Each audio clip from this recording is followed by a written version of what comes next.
So um, today I'm kind of delving into something that is very emotionally triggering for a lot of people who are going through the divorce process, and that's dealing with the family home or secondary property. Being able to kind of have all of the information at your fingertips that are going to kind of give you a clear-eyed understanding of what your realities are with regard to the family property is imperative as you take your next steps. Maybe you think, okay, I want to keep the family home because maybe you have kids and you want to keep things consistent. Well, the last thing you want to do is put yourself in a position financially where you take over that home and then find yourself a year down the road deep in debt because you can't afford the actual payments for upkeep of the home. So look, there are a lot of critical points you face when you're navigating life during and after divorce. Going from a we to a me isn't without a lot of bumps in the road. So giving yourself tools and support to make that journey as easy as possible is really the best gift you can give yourself. Invest in the time now to talk to people and inform yourself, educate yourself about the process before going through.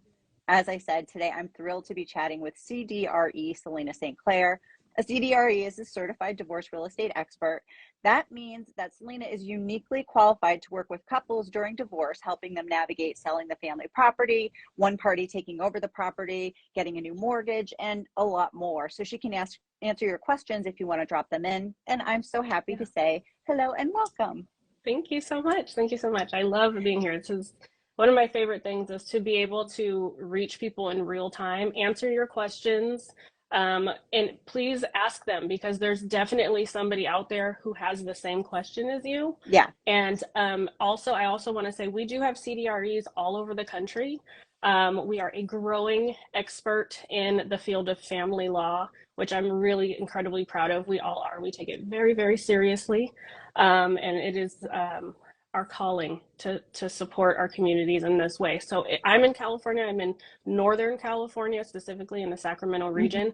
If you have any questions, or if you're not sure if there's somebody in your area, send me a DM. I will get you to somebody who's in your area, or send you a directory so you can figure that out for yourself, or I can help make a connection. That is so generous of you.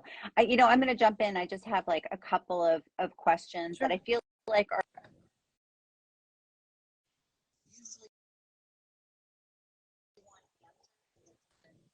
but as I said, if you have a question and you've joined us today, please drop it in. I'll definitely get to it.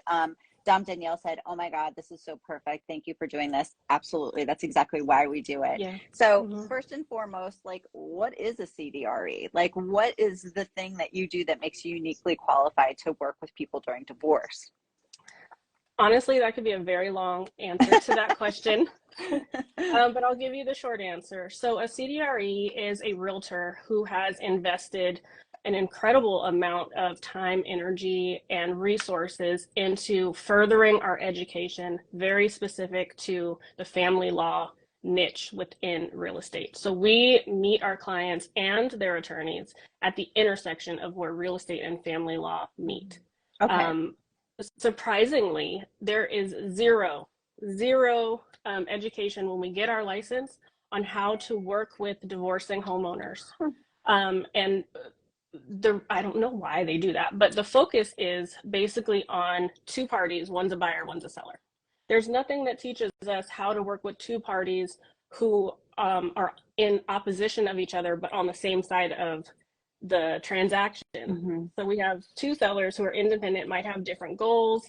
They are not getting along. They don't even want to talk to each other, but they have to meet a common goal, whether it's something they have to do financially and they face that fact, or the judge tells them that's what they have to do. And in conjunction, we got to work with the third party over here, who's the buyer.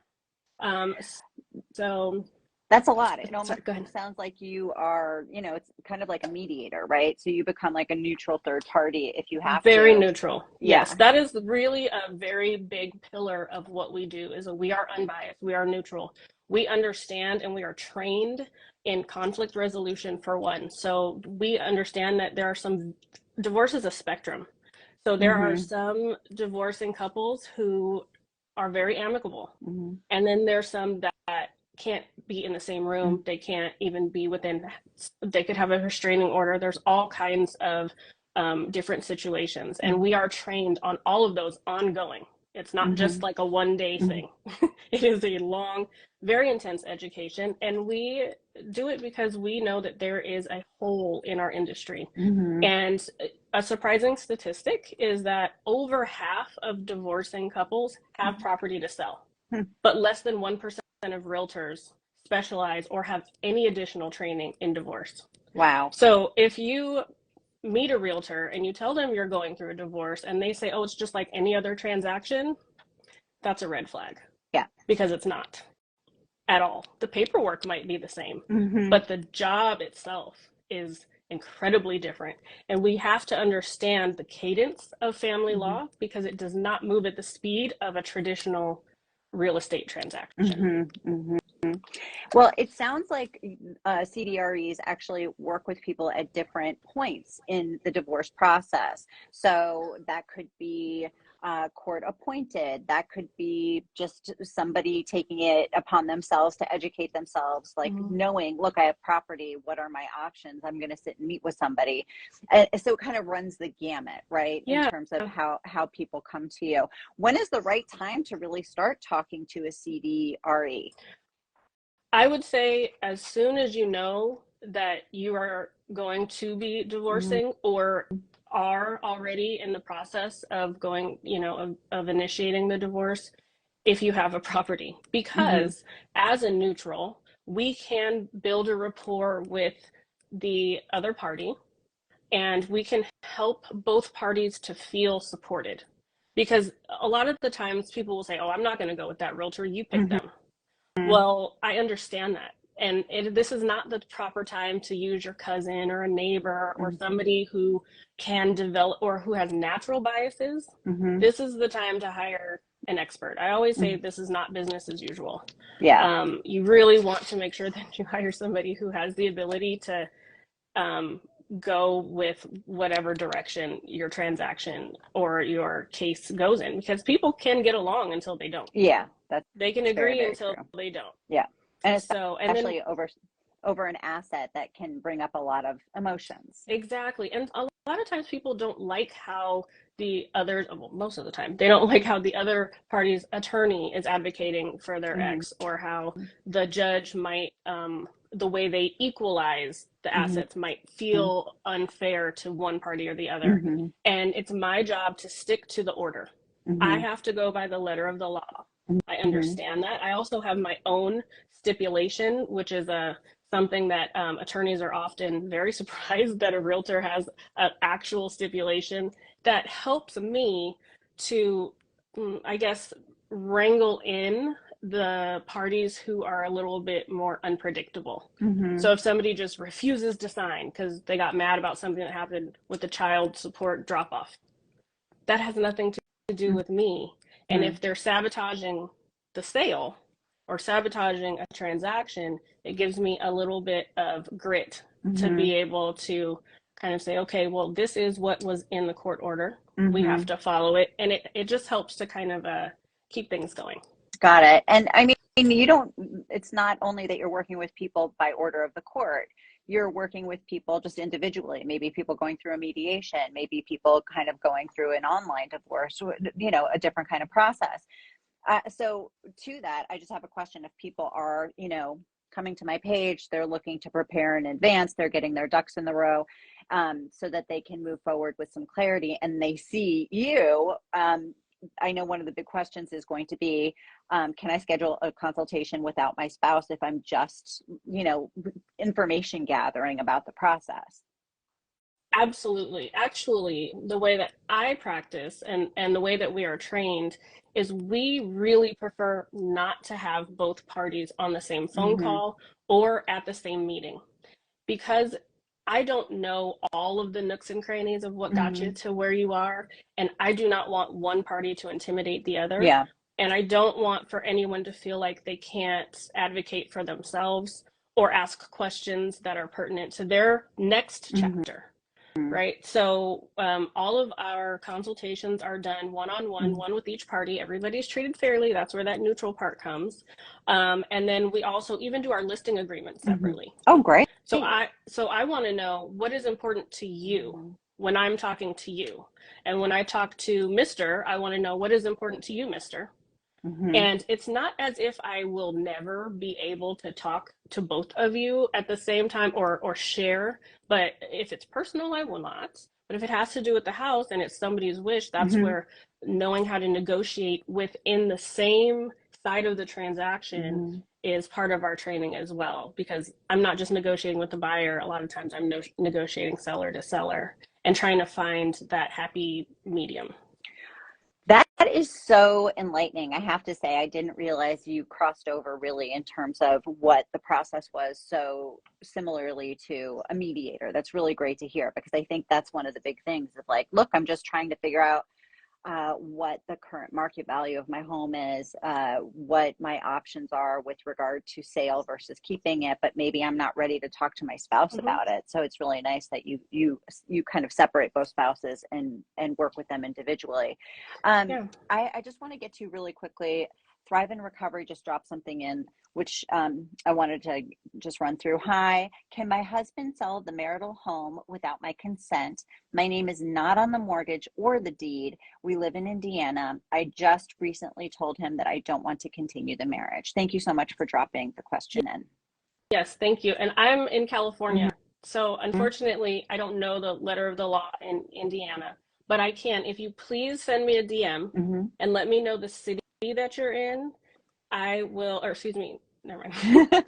If you if you send me a DM, I will connect you with the CDRE that's closest to you that knows the laws, not only in your state, but in your county, and they Mm-hmm. can really help you dial that I in. think I would be that, more than yeah, happy to do that today. that's amazing. And I just want to kind of piggyback on that. It's always best to ask a local family law attorney. Like you specifically know, you're not on the mortgage, you're Mhm. not on the deed. I don't know how long you've been married.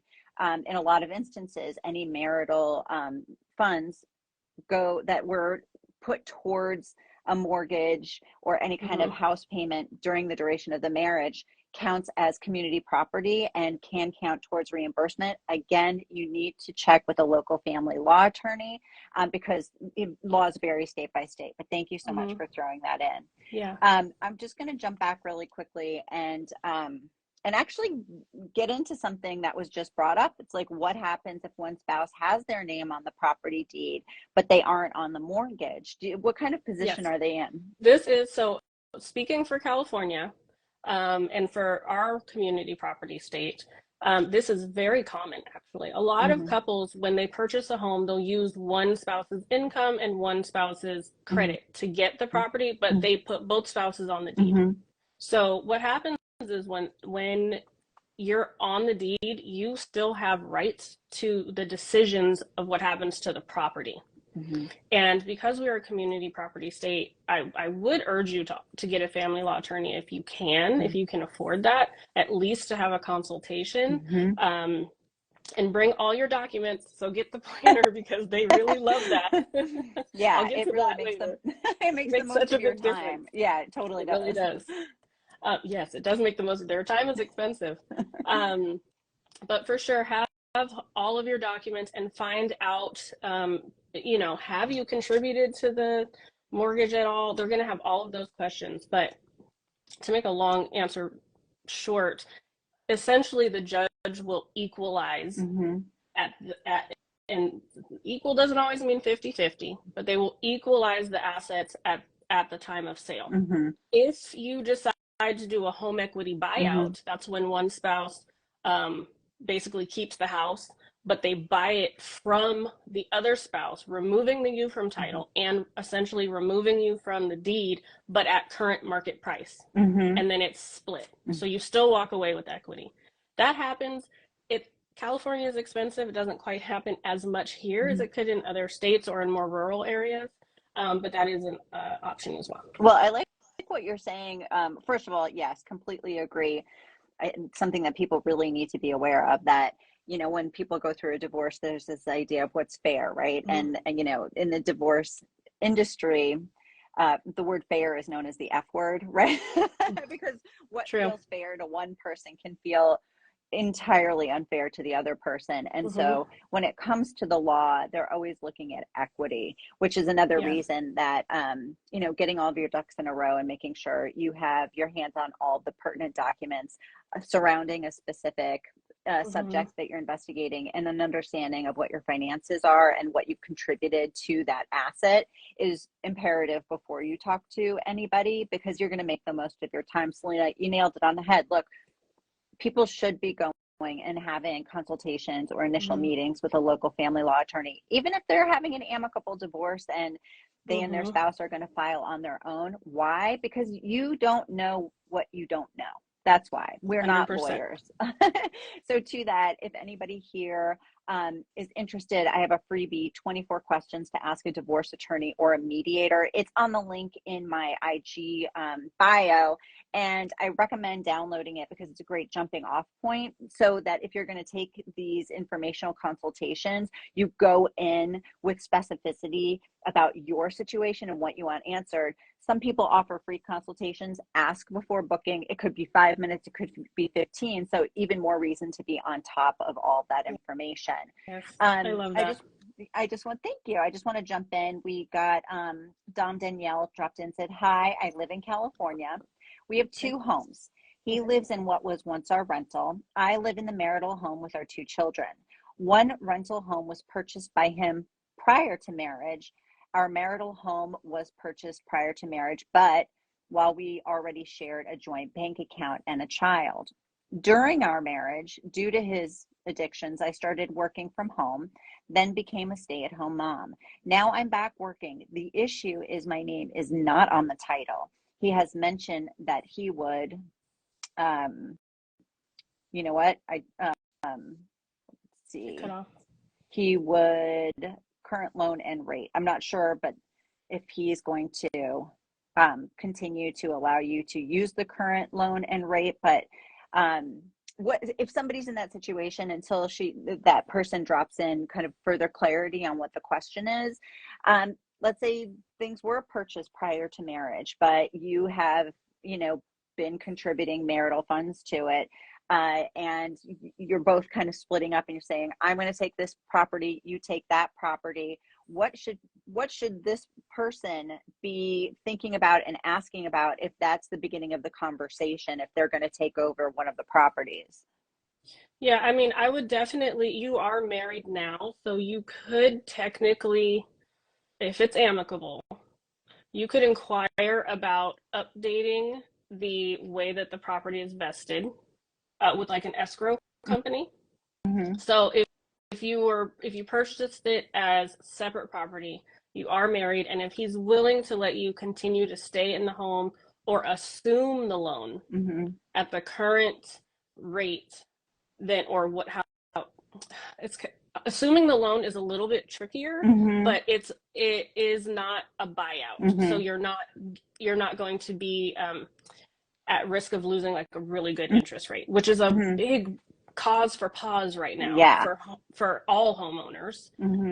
So I totally understand that. So look up, I would Google or inquire with your current mortgage holder if they allow you to assume the loan and what are their requirements. It takes a little bit more time, takes weeks, even it can take a few months.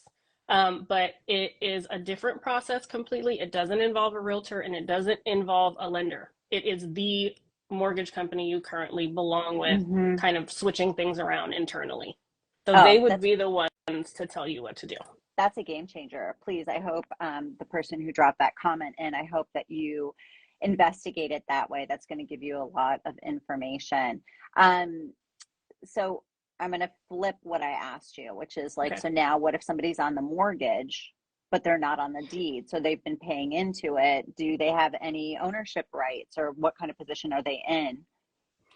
So I see this oftentimes when someone has been ill-advised by an untrained realtor, or they just did it on their own.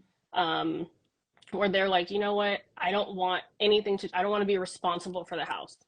So I'm just going to take my name off the deed. And they move out. I'm not going to pay the mortgage. he or she can pay the Mm-hmm. mortgage. And they agree to that. So if somebody stays in the house, they don't change anything with the loan. Mm-hmm.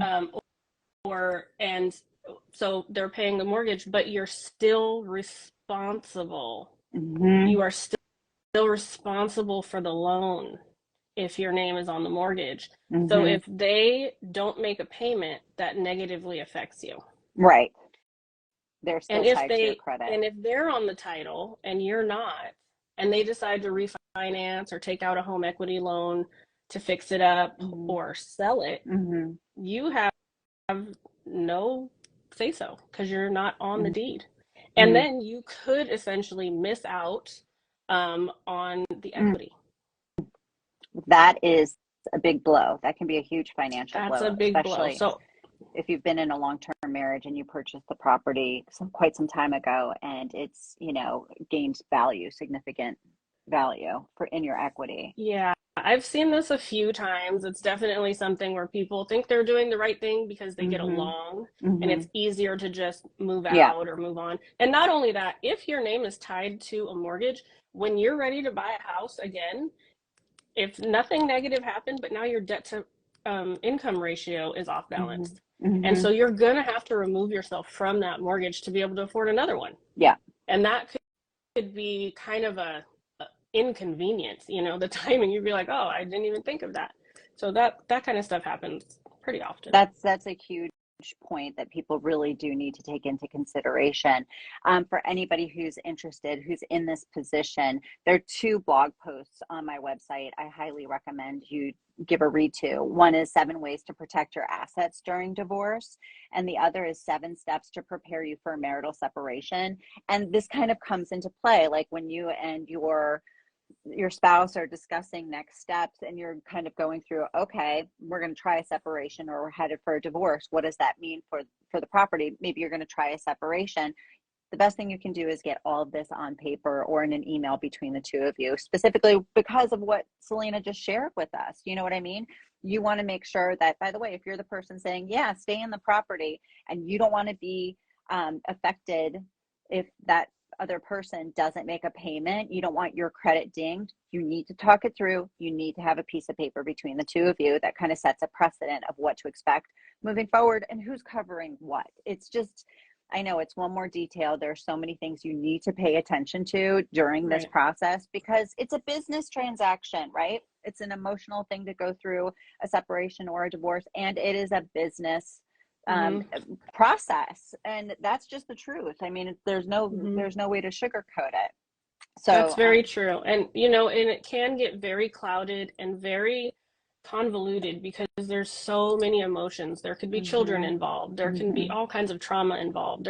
It's just a traumatic experience. mhm, Divorce is the second most traumatic experience humans mhm, endure next to the death of a spouse or a child. mhm, So mhm. it's a big deal, and that is the reason why we do what we do because we know you Yeah, need us. yeah, yeah, You need us, and we do it because it is who we are. It's what we're meant to do. yeah. Well, thank you. That's so true. I have to say, um, having these conversations with different divorce professionals has just been such a pleasure for me to have to be able Mm-hmm. to provide this resource to other people, because people who are going to listen or watch this who are either live with us today or going to find us in the future, a lot of people don't even know that a CDRE exists, right? Right. And all the information you've dropped in today is vital information that you should be aware of as you move forward before you agree to Right. anything, because everything that you discuss about assets or finances, just initially in broad strokes with your soon to be ex or during the negotiation process, you need to have an awareness of, because there is no do-over, right? Mm-hmm. You want to get informed as soon as possible so you make smart choices and save money going through the process. Well, to that, I like to keep these a tight 20-25 minutes. And so, again, for anybody who's joined us, I'm Alex, the divorce planner. I'm a divorce prep coach who specializes in helping you figure out your financial realities, gather all of your essential documents so you have them in hand moving forward, and assess what your priorities are. And I love these Mm-hmm. conversations I have with divorce professionals. Today's guest, Selina St, who's going to be tagged in this post when we immediately conclude, and it sticks on my IG page and in my YouTube and blog. She is a CDRE. She's based in California, but I'm going to tag her because if you have specific questions, please DM her. Check out her page. Yeah. She's available. She's a great resource. Tap into it. And to that, the last question I'm going to ask is kind of a big question. If anybody else has one last one, please drop it in. We'll try and get to it. But mine is like, what would you say are the top 3 mistakes you see people making during divorce with regard to either keeping or selling the family home? Okay. So the top one I would say is not talking to an expert, whether it be a CDRE or a divorce trained lender, right away, early on. Even if you have a year ahead of you or longer, we are accustomed to that. Like I said earlier, family law does not move at the speed of real estate. It's not like a normal transaction as if you've sold a house before. Don't think it's going to be like that. Okay. Some of the documents might look similar, but the timeline of it is much longer and the emotions are much more strenuous. Yeah. So talk to an expert early and often and gather. Number 2 would be to be organized. Get and knowledgeable. Get as much information as you can. It's not pretty. Nobody likes it. Nobody enjoys it. Sometimes it's flat out ugly, and it can reveal a lot about ourselves. We want to stick our head in the sand and not even face it. But I'm telling you from experience, the clients that I've had that have faced it and are prepared, and they have the knowledge and the documents behind them, they've found all of this out, are so much more rational when the big decisions come, and they're not making emotional decisions. Or and it makes a huge difference as far as the outcome. And then the last one will be don't let the house go. I know there's a lot going on, but if you do have to end up selling, even if that's not your goal, but the court says you're going to sell it, like it or not, you need to have your home in the best light possible. Even if you can't do a bunch of repairs, as clean and tidy and well maintained as you can possibly manage in your situation, so that we can get you the most money possible, because when we sell it, it is going to be split. So we just want to make sure, most of the time it's going to be split. So we just want to make sure that you can get as much of that as possible, so that you can move forward to your next chapter with money in your pocket. And not only that, when you talk to circling all the way back to one, when you talk to your CDRE and the divorce trained lender, we can curate a plan for you for your future, whether it be credit repair or hey, save X amount of dollars and put that towards your future next buy, even if it's in 5 years, because interest rates are not so great right now and it's a little harder to find a replacement purchase home. But we can definitely walk you through all of that. This is usually a long relationship, and we're here for you. That's great. Selina, those were incredibly helpful. And I want to circle back to, so the 3 things you said were just make sure that you keep your property as, spick and span and kind of repaired as possible. It doesn't mean you have to invest, thousands of dollars. A little elbow grease and some sweat equity goes really a long way. Mow the lawn. Don't stop watering it. Yes. Pull the weeds. Those kind of things. It's all reflective of the value of the property, and you want to get the most out of your money. Number 2, what you said actually got me thinking about being able to go in really prepared, well organized with all of your statements and documents pertaining to that property. If you're not sure what that means, please go to my website. I have a couple of blog posts about it, but I also have like a digital tool you can download called What to Gather and log your assets. And if you do those are things you need in hand as you sit down with a CDRE or a divorce attorney or mediator that'll walk you through what you should be thinking about. And to that, I want to offer a pro tip. Let's say you've been in a property for quite some time, and maybe you contributed funds towards the down payment of a property that you earned prior to marriage. Okay. Get documentation of that, because that is something that you would be reimbursed separately for. Okay. And that is why that is why we want you to prepare in advance, because there are all these like little details that a lot of people don't know about, and then you're leaving money on the table. And why don't you want to leave money on the table? Because it's expensive to live, right? You're still going to start this new chapter, and you're going from a 2-income household to one, maybe one to a stay-at-home parent who now has to work. I need you to be as detailed as possible so you leave nothing on the table to set yourself up for success in the next chapter. And to that, one great way to do that is to talk to professionals like my guest today, Selina St. Clair, CDRE. Thank you so much for having this conversation with me. I really, really appreciate your time and your expertise. And I love just talking to you. Thank you. I do. I enjoy it. One last thing I want to say. Just because we're experts, and I can't speak for every agent out there who holds their CDRE, but it doesn't cost you more to hire a CDRE than it does to hire the average agent in your community. We just happen to specialize in what you're going through. So we don't upcharge you or anything like that. And my consultation is free. So if you want to talk or email, there's no charge. It's just information. And that's the best place to start. It's just just start there. Take the first step.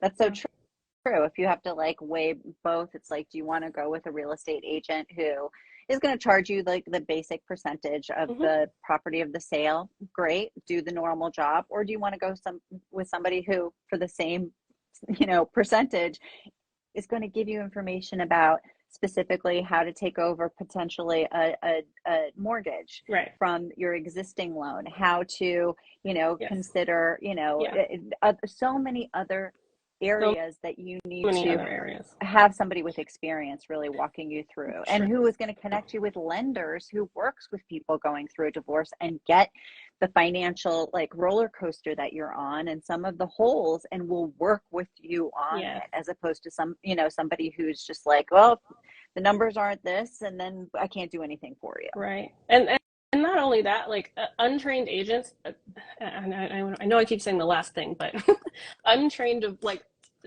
and by untrained, I mean not specifically trained in divorce, because I am a traditional agent. I do traditional work too, also.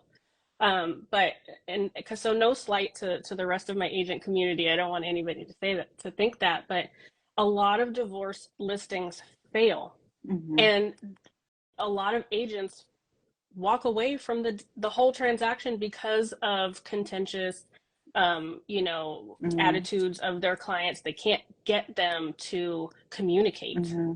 So there's a lot more skill that goes into this than managing a transaction. That in and of itself is what we get paid for, but there is a lot more on top of that has to do with managing the clients and the kind of the whole thing. It's huge. It's a big old ball of wax.